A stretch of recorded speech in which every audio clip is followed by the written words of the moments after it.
નમસ્કાર, રાજનીતિ સંદેશ ન્યૂઝમાં આપનું સ્વાગત છે। અમરેલી જિલ્લા સમસ્ત બ્રહ્મ સમાજ દ્વારા સ્નેહ સંભાળનો કાર્યક્રમ સંગઠન શક્તિ માટે નવી એપ્લિકેશનનું કરવામાં આવ્યું લોન્ચિંગ। અમરેલી જિલ્લા તથા શહેર સમસ્ત બ્રહ્મ સમાજ દ્વારા તાજેતરમાં એક ભવ્ય સ્નેહ સંભાળનું કાર્યક્રમનું આયોજન કરવામાં આવ્યું હતું, જેમાં સામાજિક એકતા અને સેવાના સંકલ્પ સાથે સમાજની નવી ડિજિટલ એપ્લિકેશનનું લોન્ચિંગ કરવામાં આવ્યું હતું। અત્યાધુનિક એપ્લિકેશન દ્વારા જિલ્લાના તમામ ભૂદેવ પરિવારોને એક તાંતણે બાંધી જરૂરિયાતમંદો સુધી મદદ પહોંચાડવાનું લક્ષ્ય રાખવામાં આવ્યું હતું। અમરેલી જિલ્લા સમસ્ત બ્રહ્મ સમાજના પ્રમુખ તુષારભાઈ જોશીએ જણાવ્યું હતું કે આ ડિજિટલ મંચ સમાજની એકતા વધારવા અને અંતિમ હરોળના પરિવારોને સશક્ત બનાવવાનું પવિત્ર માધ્યમ બનશે।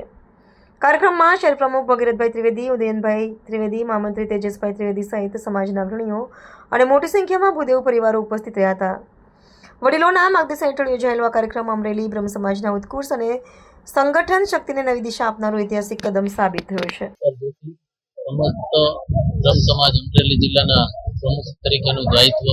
અત્યારે નિભાવી રહ્યો છે। આજે અમરેલી જિલ્લા તથા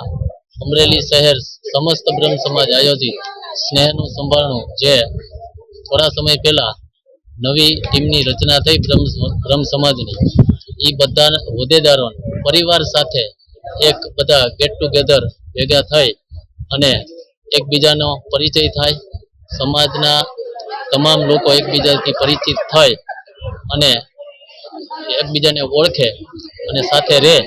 એ માટેનો આ કાર્યક્રમ હતો। આ કાર્યક્રમમાં કે સમાજનું સંગઠન વધુ મજબૂત બને અને સમાજના જે શિક્ષણ પ્રત્યેના સમાજના જે અન્ય પ્રશ્નો છે એને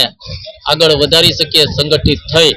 અને એનું સોલ્યુશન કઈ રીતે કરી શકીએ અને સમાજ કેમ સંગઠિત બને અને સમાજના તમામ અમરેલી જિલ્લાના બ્રહ્મ પરિવાર કેવી રીતે બધાનો આપણે એની સુધી પહોંચી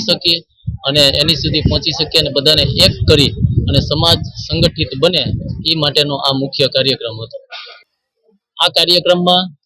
અમે એક નવા પ્લેટફોર્મ ઉપર, ડિજિટલ પ્લેટફોર્મ ઉપર સમાજના લોકો કોઈ પણ મેમ્બર છે એ મેમ્બર સહેલાઈથી બની શકે અને એ સમાજની તમામ પરિવારની તમામ ડિટેલ આવી જાય, એ માટેની એક એપ આજે લોન્ચિંગ વડીલોના હાથે કરી અને એમાં એ પરિવારની સમગ્ર માહિતી આવી જાય, એમનું આઈ કાર્ડ બની જાય અને એમના કોન્ટેક્ટ નંબર અને એમનો બિઝનેસ આ બધું એપ ખોલશે એટલે એમાં ફોર્મમાં આવી જશે